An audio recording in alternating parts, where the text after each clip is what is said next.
général Waly Faye aca talibé bu jam ñaajo général Waly Faye talibé bu jam ñaajo à droite général Waly Faye à gauche aca arbitre fa xaja sifle ander den aca meke kam ngi jam ñaajo Mori Gueye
Assalamu alaikum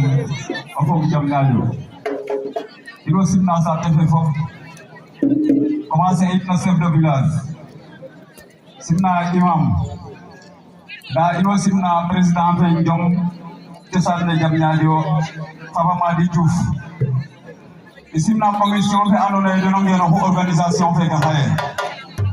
keke arafi jom tesane na sa tefe arafi jom imma arafi jom na jeg no valeur te i mbug na lay ten koy moye a jega message ka i mbug na lek rek bo aca général Faye jël na avertissement général Faye a jega avertissement ino fop i mbi discipline fa yar fa tekin i commencer etin koy we nam mafrel bir ke andoona yee deno nam mafrel masi campagne ke non ten arbitre ke non ten fufud we ino fop fati mbi yar fi tekin ndax o fel defele lo wetano kon nag ino ngoya fop na discipline fa jom aca talibé bu jam ñaajo warno général Waly Faye ino la mama frele itam talibé bu jam ñaajo a wida général Waly Faye c'est un jeu de règlement ay koy fédération sénégalaise de la lutte de Fudoxido a commencé à ñun échanger a jega règlement andona a jega règlement ka andona ye ino saxaden xani njem no leya nuun technique kan rek na ando ka lere nan ne titim a fiyangan xani sanctionné a den règlement ke fañano fay aca talibé bu jam ñaajo a ɓeka sawama fa général Waly Faye we mbag na jom ne itam ke i citir kaga taxe mene doon naak ke den